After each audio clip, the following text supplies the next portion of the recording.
buenos días y bienvenido a Cómo Sobrevive, el podcast de supervivencia de la película. What does that mean? Hello and welcome to How to Survive, the film survival podcast. Great. It's quite wordy for that, isn't it? What a stupid language. Do you not speak Spanish? No, I always studied French. Did you? Mm. Do you speak French though? Not really. Oh, exactly. I studied Spanish. Yeah. And with the aid of Google Translate. Yeah, I'm never lost. You're fluent. Yeah. Yeah. Hello and welcome to episode 163 of the How to Survive podcast. This week we're covering the 2007 Spanish found footage film Wreck. And joining me is How to Survive's Wreck head. It's Joe Sherville. All right. Hola. How are you? I'm good. How are you? I'm not bad. Yeah? You sure? Why? Not feeling a little bit diseasey? Coming down with the Spanish flu. Yeah, exactly. Yeah, very good. It's a funny joke because Wreck is a Spanish film made in Spain by Spanish people for Spanish people. But we've managed to get hold of a copy. Imported it. With my B GCSE Spanish, Yeah. I managed to convince them I was a native. Yes, exactly. If you haven't seen Wreck, then do seek it out because it is a good film and you can probably find it for a pittance of a couple of pesos, probably. Pesetas? Maybe. Pesos is Mexican. Well, what, you can't buy it in Mexico, mate? What language do they speak there? Exactly. Checkmate. If you haven't listened to the How to Survive podcast before, then it is great. We like to talk about horror movies and how we would survive in them. And to do that, we really need to know everything possible about the film. And so we spoil it rotten after a spoiler warning. So here is that warning. Advertencia de spoiler. Thank you very much. Yes, so Wreck, and lots of chat about it after this.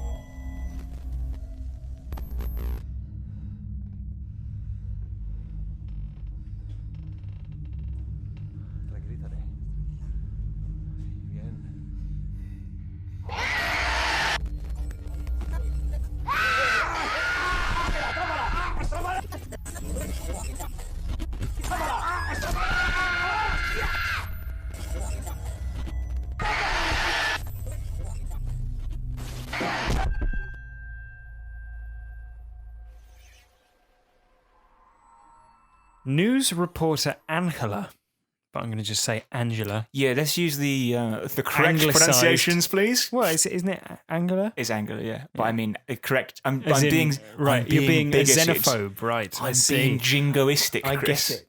for comedy purposes. Yeah, you mean you're being your you're being your cold mic self. News reporter Angela, along with her cameraman Pablo, are filming an. Let's call him Paul. Yeah. I was trying to think of what the name was. Along with her cameraman Pablo, are filming an edition of While You're Asleep, her nighttime magazine show at a Barcelona fire station. She follows firefighters Alex and Manu to a call out for an elderly woman in distress and enter the tenement building to find the entire group of residents in the lobby. Venturing up to the woman's apartment, they find her covered in blood and she attacks a police officer in a fit of feral rage. Ay caramba! Ay, ay, ay. Ole! The police officer is badly injured, bitten, and Angela, Pablo, and Manu take him back down to the lobby. The residents' distress has been compounded by the presence of police outside the building who have sealed the exits and are not allowing anybody in or out. Out of nowhere, Alex is thrown over the staircase railings from the woman's apartment to the lobby floor and is gravely injured. The insane woman kills a girl, before being shot dead by a police officer. The way you say that, like he gets thrown over the balcony, Yeah. That suggests that we see the perspective of him being thrown over. No. What we see is everyone in the lobby. They're in mid-conversation. Yeah. The most realistic incoming scream and wet thud sound that I think I've ever heard in a movie, as he falls like 5 flights down or 5 stories down a central, void in the stairwell and splats into the ground. And a lot of those Mediterranean apartment buildings have, nice reflective walls to carry acoustics up. So it sounds quite nasty.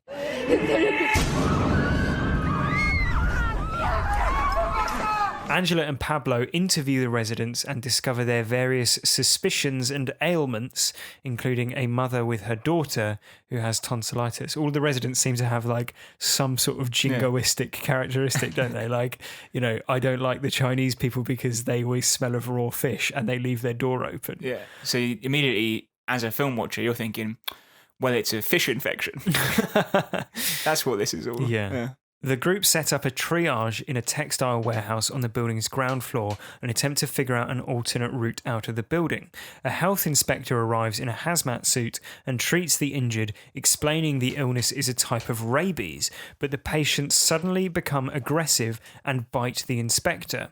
The residents flee and blame the dog of one resident for spreading the disease, but during their confrontation, Jennifer, the girl with tonsillitis, vomits blood over her mother's face and flees, and they handcuff the mother to a railing because they know that she's going to be infected.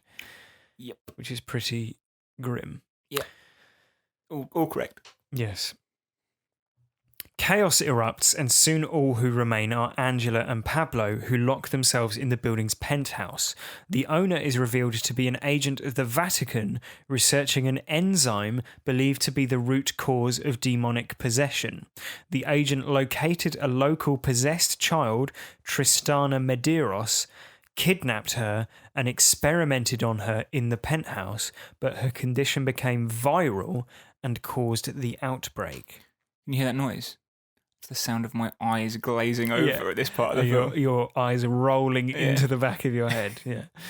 Looking into the loft for a potential escape route, the camera's light is smashed by a rabid child, and with the building's power out, Angela and Pablo are left in total darkness.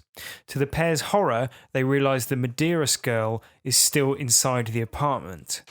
Despite their best efforts, she finds the pair, killing Pablo with a claw hammer and dragging Angela off into the darkness.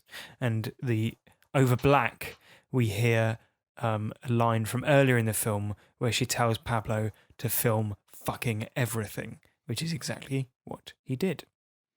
Yeah, it's kind of like a reminder, like, why did they keep the camera running this long? Well, she did tell him to, so I guess the joke's on her. Yeah. So that was Wreck. It was the first time you'd seen it. Yes. I think I saw it maybe not long after it came out and a few times since. So this is probably like my... You're a bit of a scholar on Wreck. Well, I was probably like the 3rd or 4th time I've seen it, at least. That's a lot of times to see any film. Yeah, but it's quite... short. Well, what did you think of Wreck? It's kind of the perfect haunted house experience. Okay. So we'll talk about how it works as a found footage film. It is a found footage film, and listeners to the podcast will know that doesn't always appeal to me. Yeah. But it does work here, I think, because it puts you right in the action. Mm-hmm.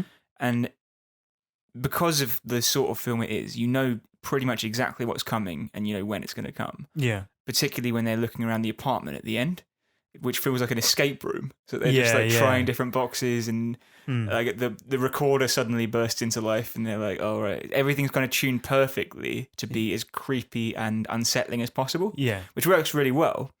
We should say, by the way, that when they are locked in that apartment at the end, the Medeiros girl is a sort of haggard, like skeletal child. Yeah, like adolescent. And it is horrifying. Yeah, it's like you remember Blair Witch? Yes. You know, the witches when they finally revealed. Yeah. They're kind of like they've But been it's got stretched out and a little bit. Yeah, it's not quite. Rubber people, is it? It's getting to that way. But I think it's quite grotesque, though. I think maybe for me it feels like it's more grotesque and unpleasant because you know that what's happened to her is the result of abuse, essentially. It reminded me. I'm sure you haven't done this, but if you ever have looked at the effects like the Chernobyl disaster had on the genes of the people there and things like that, okay. You end up having children who'd kind of look like that, which is pretty rough. Okay, look that up if you want a nice grim reality. Yeah. I think it's sort of 2/3 an excellent movie and 1/3 a quite basic sort of hysterical found footage horror movie. Do you think it strays into my first horror movie territory? I think by the end it becomes like that. I think watching it this time round, the moment where I thought, okay, this is just your standard rubbish horror fare, is where they point the camera down the stairwell and all of the residents are revealed to be zombies, and they not zombies, but infected. And Manu sort of looks up at the light and roars, and it's sort of like, okay, now. Mine was a little early. I think there's two major turning points for the film where it shifts in tone. Yeah, you've got it sets up as quite a campy we're gonna go at the firemen, and you're like, it's all gonna go wrong. Yeah, right. There's one good tonal shift and one bad tonal shift. Okay, the good one is the fireman drop. Yes, right, where a fireman landing headfirst after falling 5 stories generally tells you this isn't going to be a typical horror movie. No. It's going to be quite graphic. And like you just said, the attention to sound effects and stuff make it that much more unsettling. Yeah, I don't know if we can drop the sound effect in.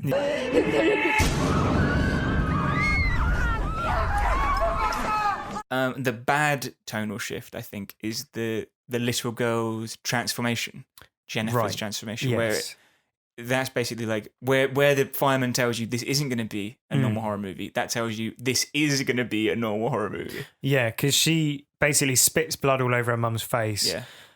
And then sort of lands on her feet and does a sort of horror movie girl roar and then runs up the stairs in a way that doesn't track with any of the stuff that we've seen the previously feral people doing. Like we a minute before that, we were told that the dog that had the illness went into a coma, then woke up, which is basically zombie logic, right? You die and come back. But she's just like in her mother's arms, and then suddenly, for plot purposes, is a zombie. Yes, yeah. I think for me the strongest point of the film is by far the opening scenes where they introduce the protagonists and the firemen. Yeah.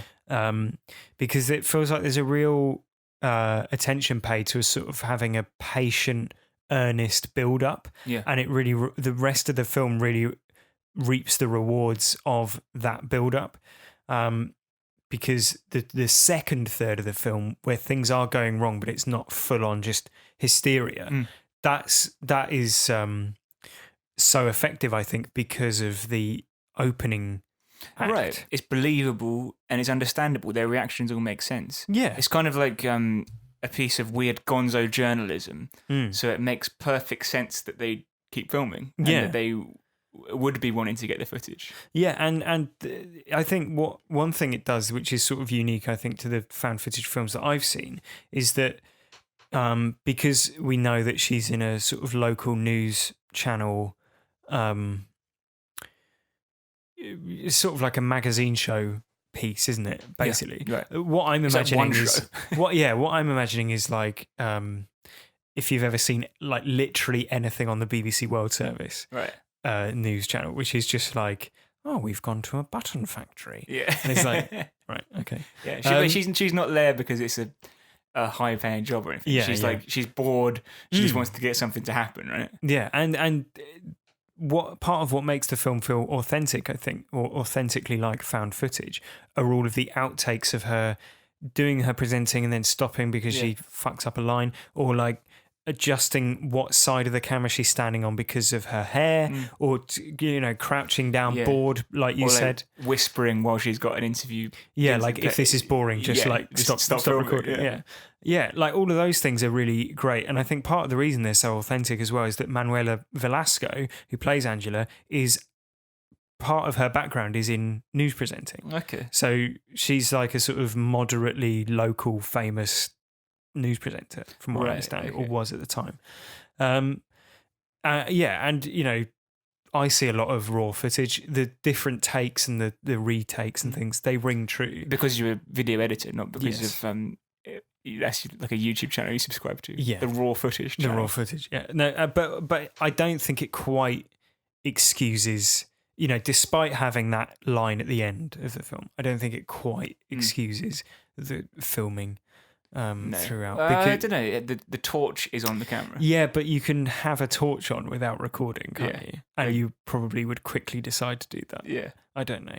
It's maybe if you're holding it anyway, you would record. I'm not sure. I'm quite grateful that they did keep recording. Oh, well, because otherwise the film would be terribly boring. But it's the fact that they're journalists and the fact that they do want to get footage of things means that in an 80-minute film, which 80 minutes is an incredibly short film, right? Based on some of the shit we watch. Yeah. I think I worked out this and last week's movie, Creep 2, combined are only 3 minutes longer than Alien 3. Yeah, which is unbelievable. Yeah. It's so, that's crazy. But the fact that they are journalists means that in that 80 minutes, you get autopsies, mutant transformations, haunted house spectacles, chases, sudden acts of incredible violence, fireman drop. You get the hazmat suit invasion, police shootouts, all this crazy shit, right? Yeah. Which is just like, I don't know. It's like the Raid. It's like yeah. Well, one thing that I think it does really well is it really uses the space of the building quite brilliantly, because once they're inside, obviously they don't leave, but the area in the building that they can go in shrinks and shrinks as the film progresses, and so you start off with this quite tall apartment building, all the different rooms, obviously, and then the authorities block off all the exits and actually encase the whole building in plastic, which is really sinister. And then we can't go upstairs now because of the crazy old woman. We can't go downstairs now because the patients have all started transforming. There's a woman attached to the banister rail, and then they're in the they gradually get confined to a smaller and smaller space, and also that central sort of stairwell is not really a space that you often you don't get that type of space in a horror movie. It's lots of long corridors and dark rooms and things, but just for some reason a stairwell is quite sinister. And the only other film that I can think that has a similar scene is 28 Days Later, when they go up the tower block, right? And they've blocked off the bottom with barbed wire and stuff, right? It's trolleys and all sorts, I think. But that's one, and obviously another film with fast zombies. So this is the second, I think, Spanish horror movie that we've covered. Julia's Eyes. Yeah, is the other one. And I was thinking about, given the revelations in the final sort of scenes, that this is related to the Catholic Church. Yeah, so this, I think the last scene is in some ways the best and in some ways the worst part of the film. It's the best because it's perfect. If it was a short, you'd be like, this is a perfect horror movie short. It makes you jump, it makes you creeped out, it does everything. But it's got this exposition dump. Yeah, but it's just completely unnecessary. How many times have we said in a movie, we don't need to know what's going on? It doesn't matter where the infection came from. Yeah. It's more interesting in a way that you don't know. Yeah. But they absolutely hammer home that it's no, definitely the result of Catholicism and exorcisms and stuff like that. Yeah, and I don't think it's any coincidence that abuses by the Catholic Church are earmarked so specifically as being the reason for the outbreak, considering the country's history and the ongoing, revelations about historical abuses by the Catholic Church in Western Europe, particularly of children and girls. Yeah, right. And I did some research. As recently as 2012, a young woman committed suicide in Spain following 13 sessions of exorcism, which were supposedly to cure anorexia, which a priest said to her extremely devoutly religious parents was the result of a demonic possession.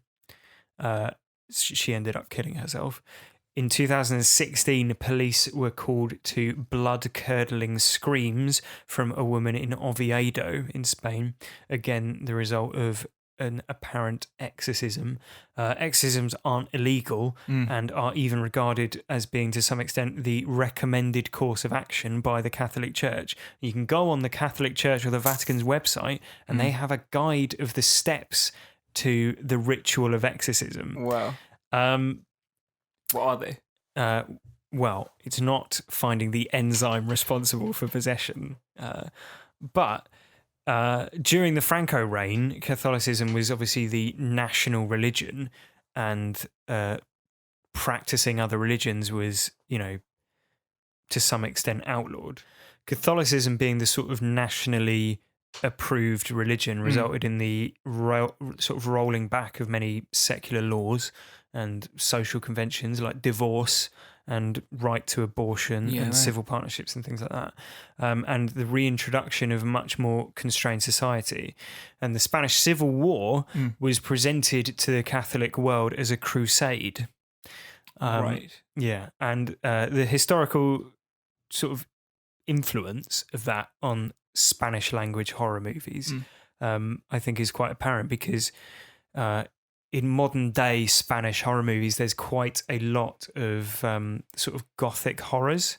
Yeah, I mean, Julia's Eyes is very, very gothic. Yeah, but more specifically, ones involving children as well, like The Orphanage, which is, I don't know whether it's necessarily specifically a Catholic orphanage, but the protagonist of the film went to that orphanage at a time when it would have been a probably a Catholic run by nuns sort of place. Right, okay. And we all know the sorts of horrors the Catholic Church was responsible for in orphanages in places like Spain and Ireland. The Devil's Backbone, which is literally a post-Civil War orphanage full of children. And the others, which, though it's an English language film, it's directed by Alejandro Amenabar, Right, okay. with Nicole Kidman. And it's partly based on The Turn of the Screw, but that involves children, and it's very, very gothic horror. Yes, yeah. And I think, to some extent, Wreck could be seen as a sort of, modern format take on those sort of gothic horror ideas, in that something has happened to children which is the result of meddling from a supposedly moral authority, and it's resulted in the unleashing of this horrible curse, demon, ghostly possession type thing, or whatever. Yeah. So I think it's quite an interesting thread of sort of. So you're saying, listen, if like this is kind of the found footage of the Spanish Gothic horror based on Catholicism. Genre. Yes, exactly. Yeah, that's exactly what I was saying. Yeah. So the film's called Rec. Yeah, REC, meaning record. But how much do you really know about camera terminology being used as the titles of movies, Joe? What? There can't be that many. Well, let's find out in my camera terminology as titles of movies quiz.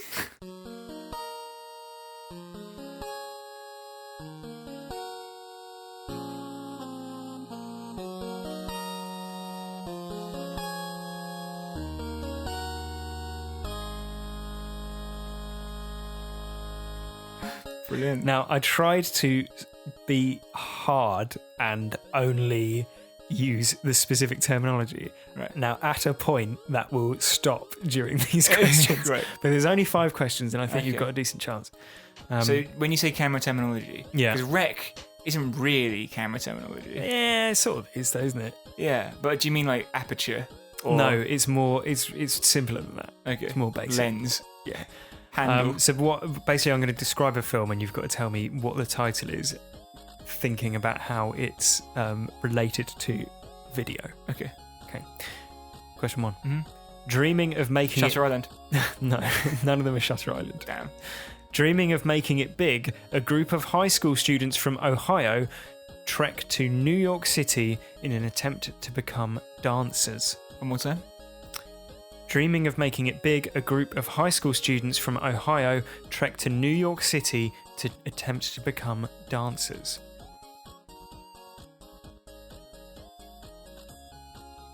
Sex, Lies and Videotape. Incorrect. It's Fast Forward, the 1985 musical directed by Sidney Poitier. Really? Film number 2. 5 black teenage boys enact an elaborate mugging scheme. Oh. I think I know it. No. It's Play by Ruben Östlund from 2011. Ruben Östlund obviously went to make Force Majeure and a few other films. Question 3. Tim Allen, Courtney Cox and Chevy Chase star in this family superhero adventure comedy film. Pause. Incorrect. It's Zoom. No! Directed by Peter Hewitt from 2006. Captain Zoom is Tim Allen's character, and he's a super speed superhero. Great. Number 4. Yeah. Bumbling store clerks erase all the footage from the tapes in their video rental shop. Be Kind Rewind. Correct, yes. Michel Gondry. Michel Gondry from 2008. And question 5, number 5, the final one. Liam Neeson is on a plane taken over by terrorists.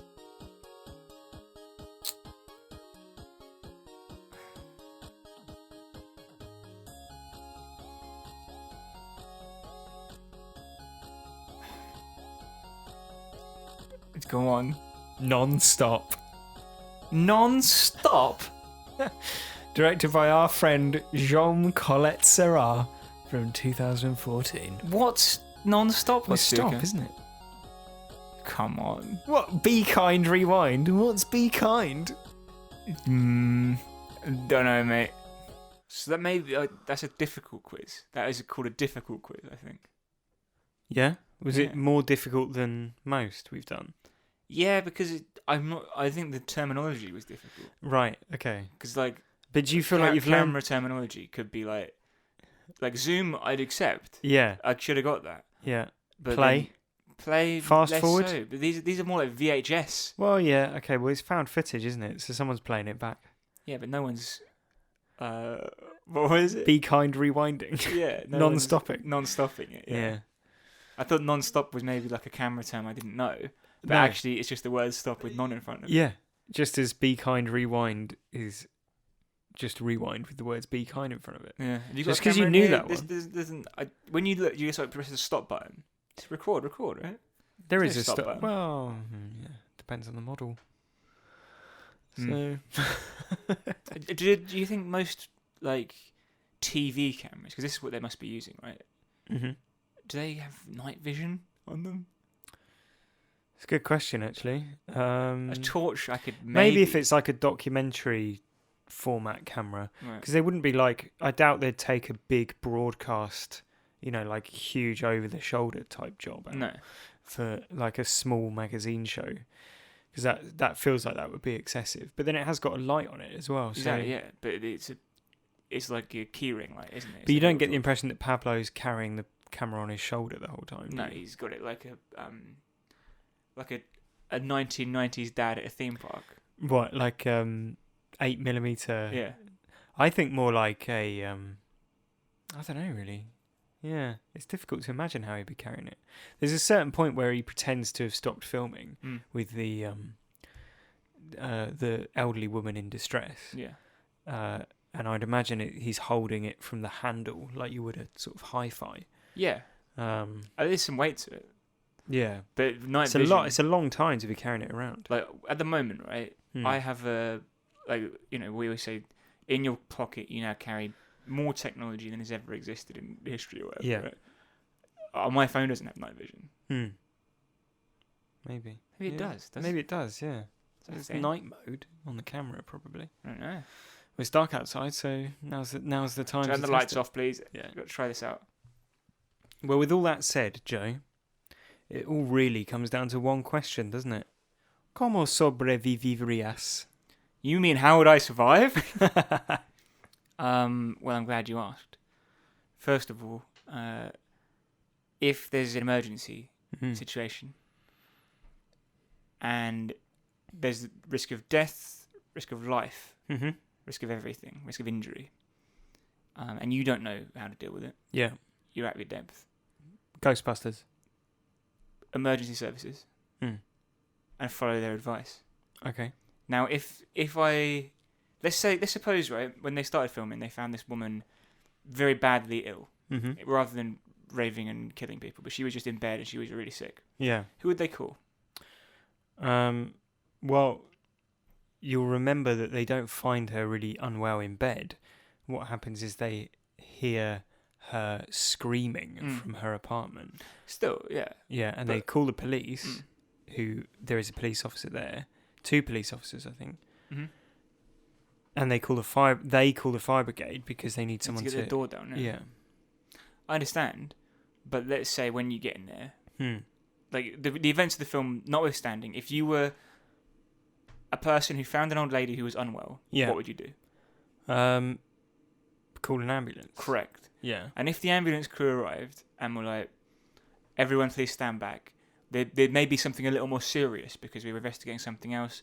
Like there's an outbreak of something, we're not quite sure what. Yeah. But what we need you to do is to stay calm and stay in this area until we know what to do. Like, there's people who are dealing with it, but we don't know any more at the moment, but we'll let you know as soon as we do. But we need you to stay calm. Would you then say, I need to escape the building at all costs. I will climb out through the air vents if I have to, and I'll kill everyone if I have to? Well, Arnie, that's a good question. But the advice is follow the directions of the emergency services because they know what they're doing. Okay, and in what sense do they not do that? They're trying to escape the building. Right, I see what you mean. So, but I mean, does that directly lead to them not surviving? Yes. In what sense? So when they take the 2 bodies, let's say the old lady's upstairs, you've got the 2 bodies, you're at that point, you've got the fireman and you've got the bitten person. Yeah. You put them in the downstairs textiles room. Right. And at this point, I think the police are saying, don't leave, we can't let you out because there's an emergency. Yeah. Would you be like, no, I'm going to try to escape, definitely, at all costs? Or would you be like, well, there must be something happening?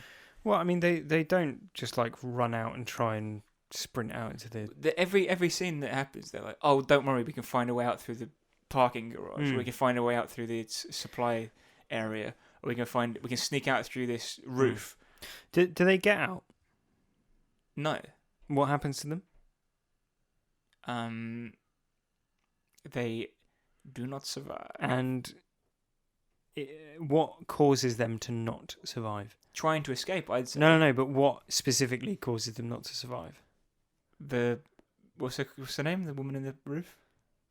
Tatiana. Oh, the Medeiros girl. The Medeiros but I mean, more generally, what causes them not to survive? It's being attacked by infected people. Yeah. Right. Now, do we know of any infected people outside of the building? Not. Yes, the dog. That's conjecture. It's not conjecture. The dog died, became violent, and that's why they're... Right, I see, right, yeah. Okay, the dog is presumably has been put down or something. It has been, yeah. Yeah, so destroyed. And it bit loads of other animals before it died. Right. So there's a little limb. Okay, but you would imagine they'd be under control. I don't know. You right, okay, well, okay, so if you're in the building and there's a bunch of infected people in the building with you, do you think, are you going to be thinking, well, I would try and escape, but I might run into the vet's surgery load of animals and get bitten by like a murderous parakeet or something? You know what I'd do? I'd go, like, Korean family, where's your... Actually, not them, because they've got the father in bed, who never... I thought he was going to show up, but he didn't. I'd say the intern who like lives alone and has like a nice house. Yeah. Let's all go in your apartment, lock the door, barricade it. If anything comes through, we'll kill him. Yeah. And we'll just wait for the emergency services to get to us. Yeah. It's relatively decent shout. I mean, it depends on what. I'd imagine part of it is fear of what the emergency services are actually planning on doing, right? But when have the emergency services ever turned guns on their own citizens? Do you know what I mean? Well, I don't know Spanish in modern history. day Barcelona. Yeah, well, I don't know Spanish. Well, I mean, just this year or last year they Catalan. Yeah, you're right. Do you know actually one interesting thing was that the writers and directors said that they chose firemen rather than police for two reasons, and one of them is because after 9/11 there's a huge amount of goodwill towards firemen and the way in which they run into danger. Yeah. And there's a lot of mistrust around police, so they didn't want to pick police because they wanted people to care about the firemen, they care about the people that they're camera crew with. Yeah, and the police in it are basically the villains. Yeah, essentially, aren't they? Yeah. I know in Rec 2, part of the film is the cameras, the perspective of cameras mounted on the guns of the first response team. Right? Yeah. Now, I can't remember whether or not they're sent in to cleanse the building. Great. Thing is, right, my point more generally is why do you assume that they're boarding up the doors, right, because there's a disease in there, right? Why do you assume that they're gonna kill you or there's something bad's gonna happen to you? You don't have that information yet. It's still but as soon as they're please stay inside, please stay in that one space, they're immediately oh no, we're gonna get killed. Well, they're not like that. They're more like, what's going on? I'm scared, which is a fair enough response, I think. But yeah, no, I do understand what you mean. So basically, you're saying don't be so hysterical in reacting to the emergency services. Yeah, it was this. We're in a not a high rise, but a multi-floor building at the moment. Yeah. Suppose the police were outside saying, "Please stay inside." Yeah. Please don't come out. Just stay inside until further notice. Would Yeah. you be like, I need to get out now? Well, if other people in this building were feral and spitting blood, and the people they spit blood onto were dying and then coming back as feral blood spitting versions of themselves, then I might want to get out of the house. Yeah. Fair enough. Yeah. I've just got one bit of advice, Okay. and it's for the developers who are, I suppose, in charge of the tenement building, whoever they may be. Yeah. And it's just sort of a general health and safety concern. If you've got a large stairwell with a huge, profound drop in the middle onto a hard surface, then you could do a lot worse than installing a safety net in the well of the stairwell. To stop anyone, especially when there's children in the building. Yeah, you never know. right. And it seems that they're allowed to some extent, allowed to run free. We see a boy in the loft. Right, of course. So, basically, if you're the developer, the last thing you want is for a distraught family to sue you because you didn't put into place adequate health and safety facilities. So if you installed a net at the halfway or a sensible distance up from the floor, yes, then it would catch any child or, for example, fireman thrown by a feral old woman who had the misfortune of falling down the stairwell.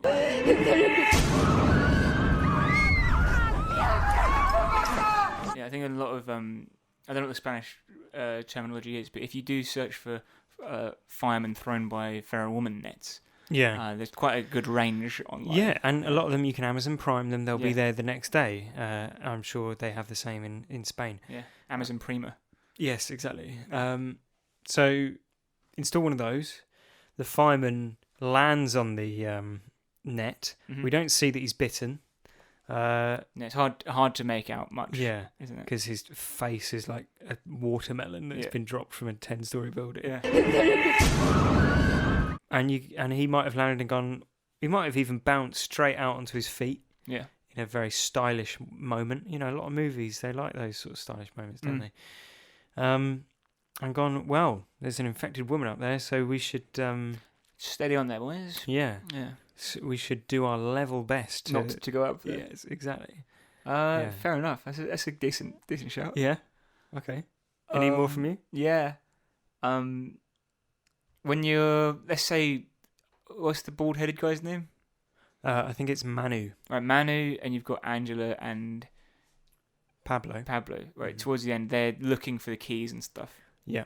And Manu is handing out what might be described as ass whooping. Yeah. By just smashing a sledgehammer over zombies' heads. Yeah.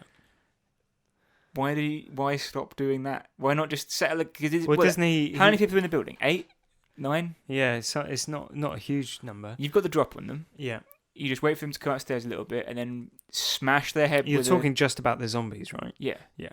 Smash their heads with a sledgehammer and then chuck their bodies down the stairwell. Yeah. Well, he ends up off camera, doesn't he? Yeah. Like, we don't see what happens to him specifically. So that may well have been exactly what he was doing. Yeah. But he got bested. He got 80-year-old girl or something. Well, he might have been rushed by a number of them.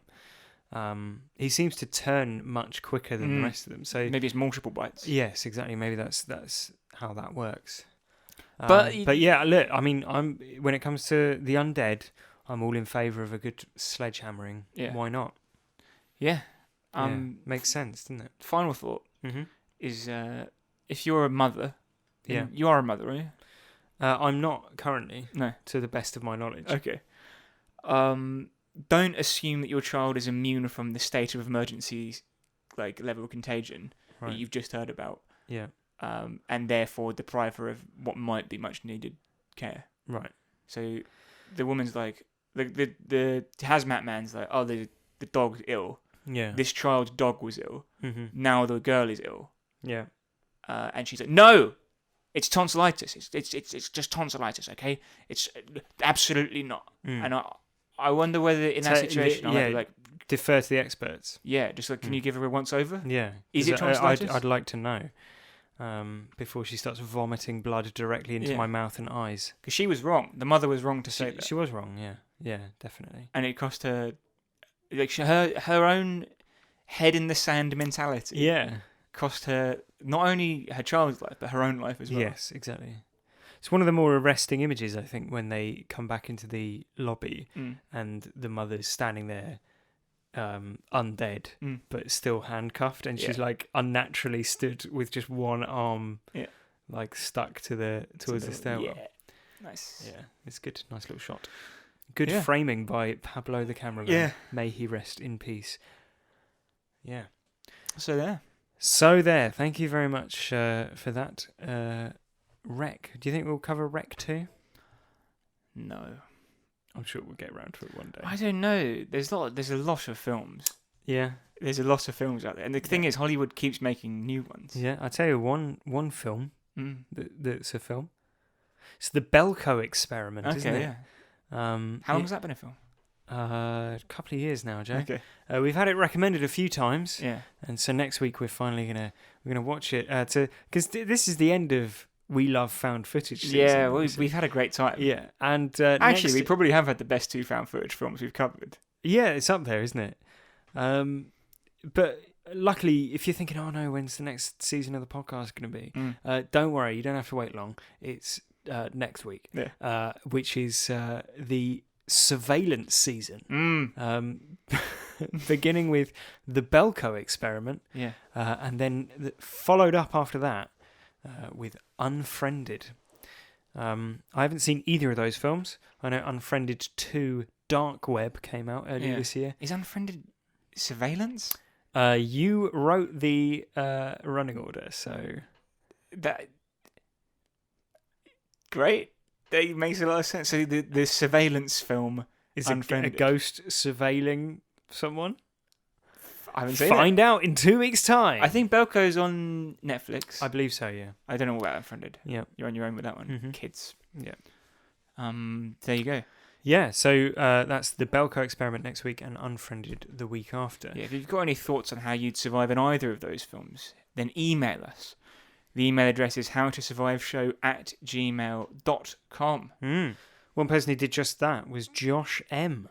And he says, hi again, lads. Been listening to the Friday the 13th season, and the mentions of Corey Haim reminded me of the Joel Schumacher 1987 classic, The Lost Boys. Have you seen it? I have, yeah, years and years ago. I don't think I've ever seen it. Josh says, I loved this movie as a kid and think it would be a great addition to your series. 80s glam, cheesy soundtrack, vampires, and Kiefer Sutherland. What's not to love? Is he confusing Corey Haim and Corey Feldman? That is a question for Josh. Josh, are you confusing Corey Haim and Corey Feldman? I don't know. Thank you for the email, Josh. Another email from our old friend, Kieran. Kieran, mate, stop this. Yeah, he says, from listener of the year and fan favourite, Kieran. What listener of what podcast of the year? Another wee suggestion for the show because my suggestions are barn burners. He says he's suggesting In the Mouth of Madness. It's no Friday the 13th or Hellraiser, but you guys seem to be up for anything. Great. That's just great. Oh. So thanks for that, Kieran. We will put it somewhere on the list. A couple more, Chris, here. Mm-hmm. Sophie Robinson has been in touch. Okay. And she says, hi, Joe and Chris. Joe and Chris, finally getting the order right. Been listening to the podcast for ages. I think Spectre was the first episode that I found, and then I've listened ever since. I got really excited when you got your new theme music and artwork for your podcast. You were behind the theme music, weren't you? So yeah, the artwork was by Finnish illustrator and animator Inari Sirola. Yeah. Just Google her name. Inari, Inari Sirola. Yeah. And you'll find her. And where can we find your work? It's the How to Survive podcast. Okay. But good though. Finally getting praise for it after all this time. Yeah, exactly. It only took another, what has it been, 63 episodes? Yeah. I've realised that you won't realise how entertaining and fun your podcast is unless people tell you. Anyway, I think it's brilliant to keep doing what you're doing. Oh, that's very kind, thank you. Yeah. She says her recommendation for a film to cover is the British film Ghost Stories with Martin Freeman. Yeah. She says she wasn't sure where to start with it, but really liked the end, even though it wasn't groundbreaking. It has middle-of-the-road reviews, and so I'd love to hear your thoughts on it. Well, we actually went to see Ghost Stories, so maybe we will do it on a podcast one day. Or maybe we'll do it as a little addendum to a podcast one day. Maybe we'll just release it as a little tidbit. Yeah. Maybe we'll just phone Sophie up and shout our thoughts on the film down the phone to her in the middle of the night. Irrational thing. And it was nice thoughts, some nice feedback. Final email is from Mark De Leon. Hello, Mark. It's a good name, Mark De Leon. Yeah. Nearly DeLorean, isn't it? Yeah. Mark of Lion. Mark of Lion. Nice. He is the Mark of the Lion. Yeah. Hello. I've been listening to a fair amount of your podcast, and I would like to hear how you would survive. What's an unfair amount? None. Good answer. Yeah, fine. I've listened to a fair amount of your podcast, and I'd like to hear how you would survive in the mouth of madness. Interesting. Yeah. Now, is this a pseudonym? Yeah. My name is Kyran. I would also like to hear your opinion about the movie. It's been a while since I've watched this movie, but I did enjoy it at the time. Hope to hear your thoughts soon. Interesting. Well, maybe we'll have to bump it up the list. Have you ever heard of it? I have heard of it, yeah. I have never heard of it. Right. 2 people were emailing in a week about it. One of which is up. known to be a pest in the emails. I am wondering whether Mark De Leon might be a pseudonym. Yeah, well, it's some nice comments from Mark and Sophie there about the podcast. But the problem is, Joe, is that I simply do not care. No? I do not care what they think. And that's because they didn't leave those comments in the form of a review on iTunes, did they? Some people did, though. Who did? Natalie says, great podcast. I began by listening to the films I'd already seen, but I'm too lazy and scared to watch most of the others. So now I just listen to the podcast regardless of whether I have already watched it. And if I'm giving it 5 stars without actually watching the film that's being spoken about, then it must be amazing for people that have seen them.